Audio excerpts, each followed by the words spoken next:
Yeah. What you doing, Zayaan? I'm gonna grind. We are gonna grind a whole batch of Mopane worms. What? A whole Steady jumbo. she goes. A whole jumbo Mopane worms. Wait. Let me get some. Let me get some friends for you. Yo. Oh, his head got super squashed. But they're really beautiful, actually. Just as a point, they have when they shrink like this, it's how can I say? It's almost as if their skin is black. So when they're not engorged, that's the wrong word. But when they're full and they're alive, they're a lot more black. And then these spots are a lot more golden and white come up, and then there's bits of red as well. Sure. And they get caught by people who harvest them. The biggest industry. This guy's got a very cute little face. I just want to show him to the people. Yeah, but someone bit into his side of his head. This guy's also quite a cutie. Hey. Hey, cutie, mister. Wait.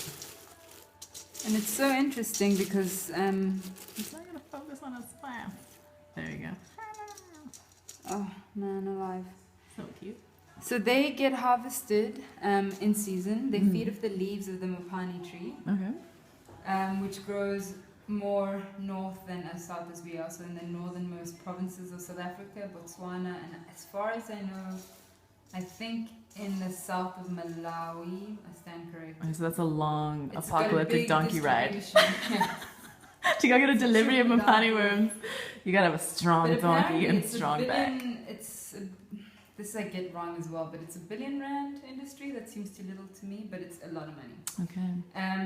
And so you can purchase them. It's probably one of the only insects that we can buy down here. And they get harvested and they get squished out. So this guy seems quite meaty still though. So not all of them get squished, but some of them do. Where they get squished out the innards, so they're flat, and then they get smoked. Kind of roasted over fire. So they have this, it's got the smoky aroma, and it definitely then adds to the taste of the animal, the insect and the food. So we're gonna grind them. So in a post-apocalyptic setting, because in this capitalist system it is substantial enough to be a 9 billion or whatever rand industry that it is, it's a pretty safe bet that its value would translate to a not necessarily capitalist value system. That said, there would be trade around them in I think it's really about distribution because it's such a strong culture of eating Mopane worms and catching them and knowing when and so on. And locally, you mean? Locally and you know, not alternatively, not informally, but not that economic channel of accessing the food. So this big thing about distribution and preparation, transformation, packaging and distribution to get all around the continent and all around the world in some cases. It's fairly recent in terms of how long this as an industry has been going. As an industry of practice, can you say, or a culture of practice? Until then, it was just it was an informal. It was just a way of getting food. It was just. I mean, it's such a commonly eaten food. It's a heritage. And so does the smoking basically preserve them like indefinitely? And plus, the smoking also preserves them indefinitely. I mean, they're not completely. I mean, you will still find some with little insect munch bites through them, and sometimes spiders and so on. But I've eaten quite a lot of them and have. But if stored properly, probably for a long enough time. Okay. Exactly. And plus, I mean, these are pretty fresh, but sometimes you get a packet that's been there for a while. Right, a little dusty. A little bit dusty. All right. But still, because they've been smoked, they're pretty fine. And generally, you want to cook them. You don't want to. Okay, how are they cooked usually? So you can make stews, you can make breadies, you can make even soups with them. So they kind of reconstitute to be squishy, or? They kind of reconstitute to be like a prawn. Okay, interesting. Because they're quite meaty, and if maybe we can even get one with the juice inside it still. They have this, I don't know if you see, like it's very fatty. Okay, yeah. The yellow is the fat. Yeah, that's quite a typical insect ratio. as much as the insects I've eaten now, this is Lepidoptera. This is the caterpillar, the baby of the larvae of a moth or a butterfly, in fact, or caterpillars. But other insects like beetles and bugs also have this kind of fatty tissue, this very protein rich as well. And so, yeah, I mean, the flavor would be then, because some of them that are, I mean, traditionally you squish them like this one, but a lot of them are quite fatty, so maybe it's just a change in the way people have been preparing them. Okay. But I quite like them, and for the purpose that we're using them for, it does add a very definite flavor. Right. And another traditional way that I didn't know until today, and I don't know if it's very traditional or if it's a new innovation, is to make bread, but flatbread. Right. With them. So what we are going to do is to make them into shortcakes and crisp breads, but also, like we did the other day with brownies, also we can make all sorts of things with them. Yeah. So you can kind of sub out maybe like 50% ratio of your wheat-based flour, your gluten-based flour for that. It's almost like a cornmeal. Like you could treat it like a cornmeal. It's not glutinous in and of itself, but it kind of can hold sway in the gluten absolutely with the gluten gang. Very similar to cassava flour, which looks like this.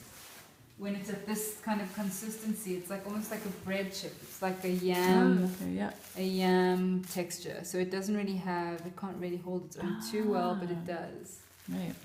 What is it that binds? What is that stuff? Oh yeah, Gluten? that stuff. Is it? Because tapioca is also like that, but tapioca is gluten free. Yeah, so the gluten is like the stringy, connective tissue, if you will, of a bread. I could have totally just gotten that wrong because I pulled it right out of my ass. Yeah, but it sounded so right. Okay, so sorry, how do you make the flour then? So when she says we, she's referring to her and the Vitamix. My people, me and the Vitamix.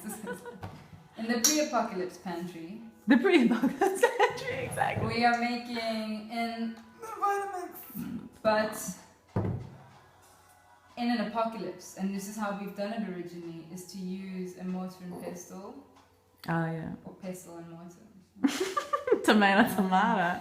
To crush it, another way would be to put them in a bag and bash them and roll them to flatten them. Okay, right. Get your friends over and stomp on them. Right, and that sort of more traditional, it's like a giant wooden log thing that gets rolled over like a cement slab. But you would also get one of those standards that you make cornmeal in, which stands up on the ground.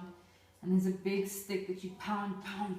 Almost kind of like a massive mortar pestle. Exactly, because in that way you put more force behind it and more weight behind it, and you get a much finer powder in a shorter amount of space. Yes. Not having that though, we are down to the mortar and pestle. But since the apocalypse actually let's take advantage. Let's take advantage. So.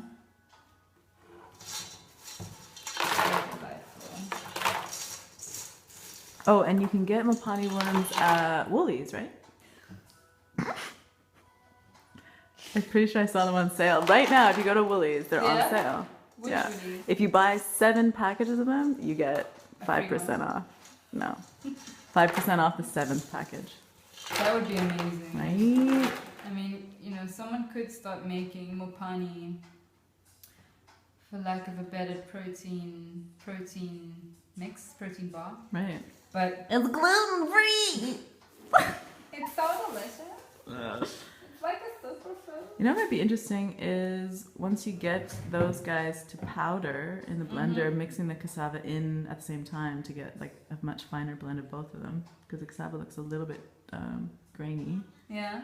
So it's like if you're making rice flour, you get it. The finer you get it, the better and more spice. So it is. It can be grounded down. Right. And the Mopane flour ends up looking like that. Oh yeah, let's check between the two. So it's a very similar. Fine consistency. Cool, man. So this is much smoother. Also, if you put them in the Vitamix, they will be a more even blend. Yeah, precisely. You just keep going and going. It also depends the kind of breads you make. If you had to make flatbreads on the fire, with Mopane, it would be quite interesting as well. Plus, they're already so smoky. Yeah. Alright, toss it on the thing. Oh, actually, I guess that's kind of... That's it. Yeah. Finish! You finish! Chili chocolate? Yeah, let's make that hot chocolate now times